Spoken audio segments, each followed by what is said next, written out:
Hi hello guys, welcome back to my channel ಬ್ರುನಿ Kannada vlog. ನಾನಿವತ್ತು ಧರ್ಮಸ್ಥಳಕ್ಕೆ ಬಂದಿದ್ದೀನಿ. ನಿಮಗೆ ಧರ್ಮಸ್ಥಳದ ಒಂದು ವಿಡಿಯೋನ ಅಪ್ಲೋಡ್ ಮಾಡ್ತಾ ಇದ್ದೀನಿ. ಅಂದರೆ ಧರ್ಮಸ್ಥಳ ಹಾಗೂ ಇಲ್ಲಿ ಸುತ್ತಮುತ್ತ ಇರುವಂಥ ದೇವಸ್ಥಾನಗಳು, ಪ್ರಸಿದ್ಧವಾದಂಥ ದೇವಸ್ಥಾನಗಳನ್ನ ನಾನು ಇವತ್ತು ನಿಮಗೆ ವಿಡಿಯೋ ಮುಖಾಂತರ ತೋರಿಸ್ತಾ ಇದ್ದೀನಿ. ನೀವು ಕೂಡ ನೋಡಿ, ತುಂಬ ಇಷ್ಟ ಆಗುತ್ತೆ. ಯಾಕಂದರೆ ನನಗೆ ಇಲ್ಲಿಗೆ ಬಂದ ತಕ್ಷಣ ಒಂಥರ ಪಾಸಿಟಿವ್ ಎನರ್ಜಿ ಬಂತು.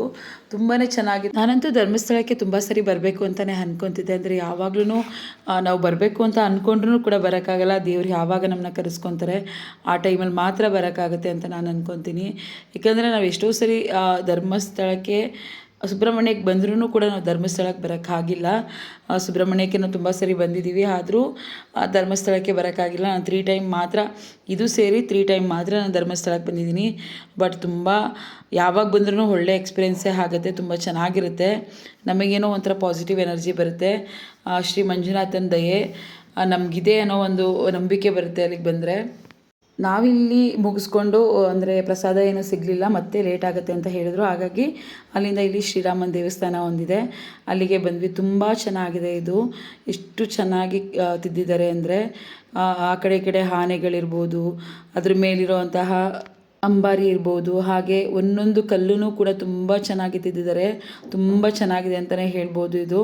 ಆದರೆ ಒಳಗಡೆ ಎಲ್ಲೂ ವಿಡಿಯೋ ಮಾಡ್ಕೊಳ್ಳಿಕ್ಕೆ ಬಿಡಲ್ಲ, ಹಾಗಾಗಿ ನಾವು ಹೊರಗಡೆನೇ ವಿಡಿಯೋ ಎಲ್ಲ ಮಾಡ್ಕೊಂಡಿದ್ದೀನಿ. ತುಂಬ ಚೆನ್ನಾಗಿತ್ತು ಎಕ್ಸ್ಪೀರಿಯೆನ್ಸ್ ಇಲ್ಲಿ. ಅಂದರೆ ಅದು ನೋಡೋಕ್ಕೆ ಒಂಥರ ಖುಷಿ ಆಗುತ್ತೆ. ಮುಂದೆ ಫೋಟೋಶೂಟ್ ಎಲ್ಲ ಮಾಡ್ಕೊಂಡ್ವಿ, ಅಂದರೆ ಎಲ್ಲರೂ ಫೋಟೋ ತೆಕ್ಕೊಂಡ್ವಿ. ಹಾಗೆಯೇ ವಿಡಿಯೋ ಕ್ಯಾಪ್ಚರ್, ತುಂಬ ಚೆನ್ನಾಗಿ ವಿಡಿಯೋ ಕ್ಯಾಪ್ಚರ್ ಮಾಡ್ದ ನಮ್ಮ ಜುಬೇರು. ಎಲ್ಲನೂ ವಿಡಿಯೋ ಮಾಡಿದ್ದಾನೆ ತುಂಬ ಚೆನ್ನಾಗಿ. ನೀವು ಧರ್ಮಸ್ಥಳಕ್ಕೆ ಬಂದರೆ ಯಾವುದೇ ಕಾರಣಕ್ಕೂ ಈ ಕ್ಷೇತ್ರನ ಮಾತ್ರ ಮಿಸ್ ಮಾಡ್ಕೊಬೇಡಿ. ತುಂಬ ಚೆನ್ನಾಗಿದೆ. ಒಳಗಡೆ ಅಂತೂ ತುಂಬ ಚೆನ್ನಾಗಿದೆ. ಎಷ್ಟು ಚೆನ್ನಾಗಿದೆ ಅಂತ ಹೇಳಿದ್ರೆ, ಪ್ರತಿಯೊಂದು ದೇವರ ಗುಡಿನೂ ಕೂಡ ಇಲ್ಲಿದೆ. ವಿನಾಯಕ ಇರ್ಬೋದು, ಶಿವ ಇರ್ಬೋದು, ಆಂಜನೇಯ ಇರ್ಬೋದು, ಹಾಗೆ ಶ್ರೀರಾಮ, ಸೀತೆ, ಎಲ್ಲ ಪ್ರತಿಯೊಂದು ದೇವರುಗಳು, ಅಷ್ಟದೇವತೆಗಳು, ಹಾಗೆ ಪ್ರತಿಯೊಂದು ದೇವತೆಗಳು ವಿಗ್ರಹನೂ ಕೂಡ ಇಲ್ಲಿದೆ ಒಳಗಡೆ. ಬಟ್ ಒಳಗಡೆ ನಾವು ವಿಡಿಯೋ ಮಾಡ್ಕೊಳಕ್ಕಾಗಲ್ಲ, ಹಾಗಾಗಿ ನಾನು ಹೊರಗಡೆನೇ ವಿಡಿಯೋ ಕ್ಯಾಪ್ಚರ್ ಮಾಡಿಸಿದ್ದೀನಿ. ಹಾಗೆ ಅದ್ರ ಪಕ್ಕದಲ್ಲೇ ಶಿವನ ಗುಡಿನೂ ಕೂಡ ಇದೆ. ಇದು ಕೂಡ ತುಂಬ ಚೆನ್ನಾಗಿದೆ ಅಂತಲೇ ಹೇಳ್ಬೋದು. ಇಲ್ಲೆಲ್ಲೂ ಒಳಗಡೆ ವಿಡಿಯೋ ಮಾಡೋ ಆಪ್ಷನ್ ಇಲ್ಲ. ಸೊ ನಾನು ಎಷ್ಟಾಗುತ್ತೆ ಅಷ್ಟು ವಿಡಿಯೋ ಕ್ಯಾಪ್ಚರ್ಸ್ನ ನಾನು ಮಾಡ್ಕೊಂಡಿದ್ದೀನಿ. ನೀವು ನೋಡ್ತಿರ್ಬೋದು, ಈ ಥರ ಸ್ಟೆಪ್ಸ್ಗಳಿದೆ ಫ್ರಂಟಲ್ಲಿ. ನಾವು ಈ ಥರ ಸ್ಟೆಪ್ಸ್ಗಳನ್ನ ಹತ್ಕೊಂಡು ಹೋಗಬೇಕು. ಅಲ್ಲಿ ಮುಂದೆ ನೀರನ್ನ ಬಿಟ್ಟಿರ್ತಾರೆ, ಅಲ್ಲಿ ಕಾಲನ್ನ ಹಾಕಿ ಕಾಲನ್ನ ತೊಳೆದಾಗುತ್ತೆ. ಅಲ್ಲಿಂದ ನಾವು ಸ್ಟೆಪ್ಸ್ಗಳನ್ನ ಹತ್ಕೊಂಡು ಹೀಗೆ ಹೋಗಬೇಕು. ತುಂಬ ಚೆನ್ನಾಗಿದೆ. ಏನೋ ಒಂಥರ ಡಿಫ್ರೆಂಟಾಗಿದೆ. ನಾವೆಲ್ಲೋ ಹೊರ್ಗಡೆ ಬಂದು ಯಾವುದೋ ಒಂದು ಪ್ಲೇಸಲ್ಲಿ ಇದನ್ನು ನೋಡ್ತಿದ್ದೀವಿ ಅಂತ ಅನ್ನೋಷ್ಟು ಒಂಥರ ತುಂಬ ಚೆನ್ನಾಗಿ ಮಾಡಿದ್ದಾರೆ. ನನಗಂತೂ ಸಖತ್ತು ಖುಷಿ ಆಯಿತು. ಮಕ್ಕಳಂತೂ ಸಖತ್ತು ಬೇಜಾರಾಗ್ಬಿಟ್ಟಿದ್ರು. ಈ ವಿಡಿಯೋ ಎಲ್ಲ ನೋಡಿದ್ರೆ ತುಂಬಾ ಬೇಜಾರಾಗ್ಬಿಡ್ತಾರೆ, ಕರ್ಕೊಂಡು ಹೋಗಿಲ್ಲ ನನ್ನನ್ನು ಅಂತ ಹೇಳಿ. ಈ ರಾಮ ಮಂದಿರನ ಯಾವುದೇ ಕಾರಣಕ್ಕೂ ಮಿಸ್ ಮಾಡ್ಕೊಳ್ದೆ ಬಂದು ನೋಡಿ. ಧರ್ಮಸ್ಥಳಕ್ಕೆ ಬಂದವರು ಪ್ರತಿಯೊಬ್ಬರೂ ಕೂಡ ಇಲ್ಲಿ ಮಿಸ್ ಮಾಡ್ಕೊಳ್ದೆ ಬಂದು ನೋಡಿ. ಯಾಕಂದರೆ ಅಷ್ಟದೇವತೆಗಳು, ಎಷ್ಟು ವಿಗ್ರಹಗಳಿದೆ ಇದರೊಳಗಡೆ ಅಂದರೆ ತುಂಬ ಚೆನ್ನಾಗಿದೆ. ಬಟ್ ಒಳಗಡೆ ವಿಡಿಯೋ ಮಾಡೋಕ್ಕಾಗದೇ ಇರೋದ್ರಿಂದ ನಾನು ಹೊರಗಡೆಯಿಂದನೇ ಎಲ್ಲನೂ ಕ್ಯಾಪ್ಚರ್ ಮಾಡಿಸಿದ್ದೀನಿ. ಫುಲ್ ವಿಡಿಯೋ ಮಾಡೋಕ್ಕಾಗಲ್ಲ ಒಳಗಡೆ. ಸೊ ಪ್ರತಿಯೊಂದು ವಿಗ್ರಹನೂ ಕೂಡ ಕೆತ್ತಿದ್ದಾರೆ. ಹಾಗೆ ಪ್ರತಿಯೊಂದು ವಿಗ್ರಹನೂ ಕೂಡ ಇಟ್ಟು ಇಲ್ಲಿ ಪೂಜೆ ಮಾಡ್ತಾರೆ. ತುಂಬ ಚೆನ್ನಾಗಿದೆ ಅಂತಲೇ ಹೇಳ್ಬೋದು.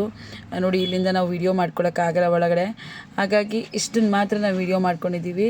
ಶಿವನ ವಿಗ್ರಹನೂ ಕೂಡ ಒಳಗಿದೆ.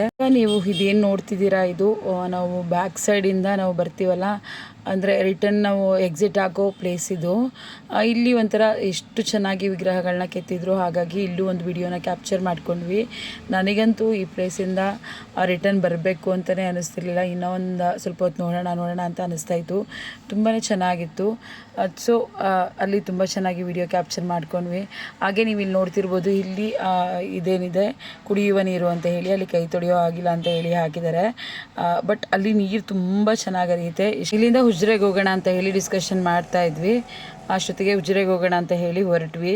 ಉಜಿರೆಲ್ಲೂ ಕೂಡ ಅಷ್ಟೇ, ಹೋಗ್ಬೇಕಾದ್ರೆ ರೋಡಲ್ಲಿ, ಅಂದರೆ ಆನ್ ದ ವೇ ನಾವು ನಡ್ಕೊಂಡು ಹೋಗ್ಬೇಕಿದ್ರೆ ಪಾರ್ಕಿಂಗ್ ಇರ್ಬೋದು, ಪಾರ್ಕಿಂಗ್ ವ್ಯವಸ್ಥೆ ಇರ್ಬೋದು, ಹಾಗೆಯೇ ಅಲ್ಲಿ ಗಿಡ ಮರಗಳಿರ್ಬೋದು, ಏನೋ ಒಂಥರ ತುಂಬ ಚೆನ್ನಾಗಿದೆ. ನಾನು ಇವಾಗ ಹೋಗ್ತಿರೋವಂಥ ದೇವಸ್ಥಾನ ಬಂದು ಉಜಿರೆಯಲ್ಲಿರುವಂತಹ ಸದಾಶಿವನ ದೇವಸ್ಥಾನ. ಇದು ಬಂದು ಇಲ್ಲಿ ನಾವು ಏನೇ ಹರಕೆ ಕಟ್ಕೊಂಡ್ರು, ಎದೆನೋವು ಇರ್ಬೋದು, ಅಥವಾ ಆರೋಗ್ಯದ ಸಮಸ್ಯೆ ಇರ್ಬೋದು, ಅಥವಾ ದುಡ್ಡು ಕಾಸಿನ ಸಮಸ್ಯೆ ಇರ್ಬೋದು, ಹಾಗೆ ಕಾರ್ ತೊಗೊಬೇಕು, ನಾವೇನು ತೊಗೊಬೇಕು ಅಥವಾ ಮನೆ ಕಟ್ಟಿಸ್ಬೇಕು ಅಂತ ಅಂದ್ರೂ ಇಲ್ಲಿ ಹರಕೆ ಕಟ್ಕೊಂಡ್ರೆ ಅದು ನೆರವೇರುತ್ತೆ. ನಾವು ಕೂಡ ಹೋದ ಸರಿ ಬಂದಾಗ ನಾವು ಕಾರ್ ತೊಗೊಬೇಕು ಅಂತ ಹೇಳಿ ಹರಕೆ ಕಟ್ಕೊಂಡಿದ್ದ, ಅದು ಕೂಡ ನೆರವೇರ್ತು. ಹಾಗಾಗಿ ಅದನ್ನು ಕೂಡ ಹರಕೆ ತೀರಿಸಿದ್ವಿ, ಹೇಗೂ ಬಂದಿದ್ವಲ್ಲ ಅಂತ ಹೇಳಿ. ನಿಮಗೂ ಕೂಡ ಏನೇ ಸಮಸ್ಯೆ ಇದ್ದರೂ ಇಲ್ಲಿ ಬಂದು ಹರಕೆ ಕಟ್ಕೊಬೋದು, ಹರಕೆ ನೆರವೇರುತ್ತೆ ಅಂತಲೇ ಹೇಳ್ಬೋದು. ಇಲ್ಲಿ ಹರಕೆ ತೀರಿಸೋದು ಅಂದರೆ ತುಂಬ ಏನೋ ದೊಡ್ಡದಾಗಿ ಮಾಡೋದು ಅಂತ ಅಲ್ಲ. ಇಲ್ಲಿ ಮಣ್ಣಿನಲ್ಲಿ ಕಾರ್ ಹರಕೆ ಅಂದರೆ ಕಾರ್ನ ಮಣ್ಣಲ್ಲಿ ಮಾಡಿರ್ತಾರೆ, ಅದನ್ನು ತೊಗೊಂಡೋಗಿ ದೇವ್ರ ಹತ್ರ ಕೊಡೋದು ಮಡ್ಲಕ್ಕಿ ಸಮೇತ, ಆ ಥರ ಅಷ್ಟೇ ಇರುತ್ತೆ. ಹಾಗೆ ನಾವು ಇನ್ನೂ ಅನ್ನಪ್ರಸಾದನ ತೊಗೊಂಡಿರಲಿಲ್ಲ ಧರ್ಮಸ್ಥಳದಲ್ಲಿ, ಹಾಗೆ ರಿಟರ್ನ್ ಹೋಗೋಣ ಅಂದ್ಬಿಟ್ಟು ಹೋಗ್ತಾ ಇದ್ವಿ. ಈ ರೋಡ್ಗಳಂತೂ ತುಂಬ ಡಿಫಿಕಲ್ಟ್ ಇರುತ್ತೆ, ಆದರೆ ಸೈಡಲ್ಲೆಲ್ಲ ಗ್ರೀನರಿನ ನೋಡೋಕ್ಕೆ ತುಂಬ ಖುಷಿ ಆಗುತ್ತೆ. ಬಟ್ ಒಂಥರ ಡಿಫ್ರೆಂಟಾಗಿರುತ್ತೆ ಇಲ್ಲಿವೆ. ಹಾಗೆ ನಾವು ಹೋಗ್ತಿರ್ಬೇಕಾದ್ರೆ ಆನ್ ದ ವೇ ಇಲ್ಲಿ ಕೊರಗಜ್ಜ ಸ್ವಾಮಿ ದೇವಸ್ಥಾನ ಕಾಣಿಸ್ತು, ಹಾಗೆ ಅದನ್ನು ನೋಡ್ಕೊಂಡು ಹೋಗೋಣ ಅಂತ ಹೇಳಿ ನಾವು ಒಳಗಡೆ ಬಂದ್ವಿ. ಇದು ಬಂದು ಕೊರಗಜ್ಜ ಸ್ವಾಮಿ ಟೆಂಪಲ್ಲು, ಇನ್ನೂ ಇಂಪ್ರೂವ್ಮೆಂಟ್ ಆಗ್ತಾಯಿದೆ, ತುಂಬ ಚೆನ್ನಾಗಿತ್ತು. ಇದನ್ನು ನೋಡಿಕೊಂಡು ಹಾಗೆ ದೇವ್ರ ಪೂಜೆ ಎಲ್ಲ ಮಾಡಿಕೊಂಡು ಕೈ ಮುಕ್ಕೊಂಡು ನಾವು ಹೊರಟ್ವಿ. ಇಲ್ಲಿ ಚಿಕ್ಕ ಚಿಕ್ಕ ಮಕ್ಕಳಿದ್ರು, ಅವ್ರನ್ನೆಲ್ಲ ಹಾಗೆ ಮಾತಾಡಿಸ್ಕೊಂಡು ಮತ್ತೆ ನಾವು ಹೊರಟ್ವಿ. ಧರ್ಮಸ್ಥಳದ ರೋಡಿಗೆ ಹೋಗ್ತಿರ್ಬೇಕಾದ್ರೆ ನೀವು ನೋಡ್ತಿರ್ಬೋದು, ಇಲ್ಲಿ ದೊಡ್ಡ ದೊಡ್ಡ ಕಾಲೇಜ್ಗಳು, ಸ್ಕೂಲ್ಗಳು ಏನಿದೆ ಎಲ್ಲ ಬಂದು ಧರ್ಮಸ್ಥಳದೇ ಧರ್ಮಾಧಿಕಾರಿಗಳು ಮಾಡಿರುವಂತಹ, ಇಲ್ಲಿ ಅವ್ರದ್ದೇ ಒಂದು ಕಾಲೇಜು, ಸ್ಕೂಲು ಎಲ್ಲ ಪ್ರತಿಯೊಂದು ಇದೆ. ಆ್ಯಂಡ್ ಹಾಸ್ಪಿಟಲ್ಲು ಪ್ರತಿಯೊಂದೂ ಕೂಡ ಮಾಡಿದ್ದಾರೆ. ಮಡಿಕೇರಿ ಸೈಡ್ ಬಂದರೆ ಈ ಗ್ರೀನರಿ ನೋಡಿದ್ರೆ ಒಂದು ದೊಡ್ಡ ಖುಷಿ ಇರುತ್ತೆ. ಮತ್ತು ರಿಟರ್ನ್ ಧರ್ಮಸ್ಥಳಕ್ಕೆ ಬಂದ್ವಿ ನಾವು.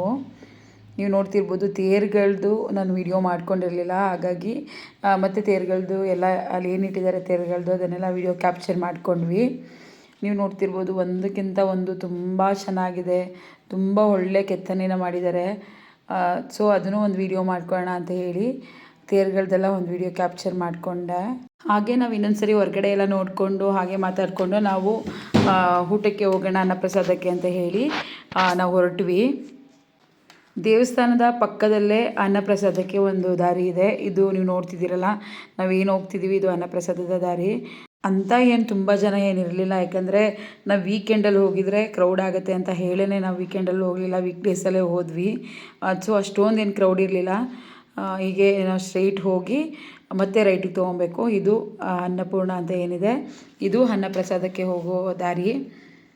ಇನ್ನೂ ಹೊಸದಾಗಿ ಇದ್ರ ಪಕ್ಕದಲ್ಲಿ ಏನೋ ಕಟ್ತಿದ್ದಾರೆ, ಅನ್ನಪ್ರಸಾದಕ್ಕೆ ಕೊಡಲಿಕ್ಕೆ ಕಟ್ತಿದ್ದಾರಾ ಅಥವಾ ಮನೇನ ಏನೂ ಗೊತ್ತಿಲ್ಲ. ತುಂಬ ಚೆನ್ನಾಗಿ ಅಲ್ಲಿ ಕಟ್ತಿದ್ದಾರೆ, ರೆಡಿ ಆಗ್ತಿದೆ ಅದು. ಸೊ ಅದನ್ನು ಹಾಗೆ ನೋಡಿಕೊಂಡು ನಾವು ಹೊರಟ್ವಿ ಒಳಗಡೆ. ತುಂಬ ಏನು ಕ್ರೌಡ್ ಇಲ್ಲದೆ ಇರೋದ್ರಿಂದ ಆರಾಮಾಗಿ ಒಳಗಡೆ ಹೋದ್ವಿ. ಇಲ್ಲಾಂದರೆ ತುಂಬ ಕ್ರೌಡ್ ಇದ್ದರೆ ಲೈನ್ಸ್ ಎಲ್ಲ ಇರುತ್ತೆ, ಹಾಗೆ ವೆಯ್ಟ್ ಮಾಡಬೇಕು, ಇಷ್ಟು ಜನ ಮಾತ್ರ ಕೂರಬೇಕು ಅಂತೆಲ್ಲ ರೂಲ್ಸ್ ಇರುತ್ತೆ. ಬಟ್ ಆ ಥರ ಏನೂ ಇರಲಿಲ್ಲ, ತುಂಬ ಕ್ರೌಡ್ ಏನಿರಲಿಲ್ಲ, ಸಿಂಪಲ್ಲಾಗಿ ಜನ ಇದ್ದರು. ಸೊ ಬೇಗನೆ ನಮಗೂ ಪ್ರಸಾದ ಸಿಕ್ತು. ನಾವಿಲ್ಲಿ ಪ್ರಸಾದ ತಿನ್ನಬೇಕು ಅಂತಲೇ ವಾಪಸ್ಸು ನಾವು ಬಂದ್ವಿ. ಅದನ್ನೆಲ್ಲ ಮುಗಿಸ್ಕೊಂಡು ವಾಪಸ್ ಇಲ್ಲಿಗೆ ಬಂದು ನಂತರ ನಾವು ಹೊರಗಡೆ ಏನು ನೋಡಬೇಕು ಅದಕ್ಕೆಲ್ಲ ಹೋಗೋಣ ಅಂತ ಹೇಳಿ ಇಲ್ಲಿಗೆ ಬಂದ್ವಿ. ಪ್ರಸಾದ ಕೊಡೋಷ್ಟರಲ್ಲಿ ತುಂಬ ಟೈಮೇ ಆಯಿತು ಅಂತಲೇ ಹೇಳ್ಬೋದು. ಏಕೆಂದರೆ ಅವರೂ ತುಂಬ ಜನಗಳನ್ನ ಮೇಂಟೈನ್ ಮಾಡಬೇಕು ಆ್ಯಂಡ್ ಅಲ್ಲೆಲ್ಲ ಕ್ಲೀನ್ ಮಾಡಬೇಕು, ಎಲ್ಲ ಮಾಡಬೇಕಲ್ಲ, ಹಾಗಾಗಿ ಸ್ವಲ್ಪ ಟೈಮ್ ಹಿಡಿತು. ಅದನ್ನು ಕೂಡ ಮುಗಿಸ್ಕೊಂಡು ನೆಕ್ಸ್ಟ್ ಪ್ಲೇಸ್ಗೆ ಹೊರಟ್ವಿ. ನಾವು ನೆಕ್ಸ್ಟ್ ಎಲ್ಲಿ ಹೋಗ್ತೀವಿ ಅಂತ ನೀವು ನೋಡ್ತಾ ಇರಿ, ನಾನು ವಿಡಿಯೋನ ಅಪ್ಲೋಡ್ ಮಾಡ್ತೀನಿ. ನಿಮ್ಗೆ ಈ ವಿಡಿಯೋ ಇಷ್ಟ ಆಗಿರೋ ಲೈಕ್ ಮಾಡಿ, ಶೇರ್ ಮಾಡಿ, ಸಬ್ಸ್ಕ್ರೈಬ್ ಮಾಡಿ. ದಯವಿಟ್ಟು ನಿಮ್ಮ ಫ್ಯಾಮಿಲಿ ಆ್ಯಂಡ್ ಫ್ರೆಂಡ್ಸ್ಗೆ ಶೇರ್ ಮಾಡಿ. ನಾನು ನೆಕ್ಸ್ಟ್ ವಿಡಿಯೋಗೋಸ್ಕರ ಬೆಲ್ ಐಕನ್ ಕ್ಲಿಕ್ ಮಾಡಿ. Thank you.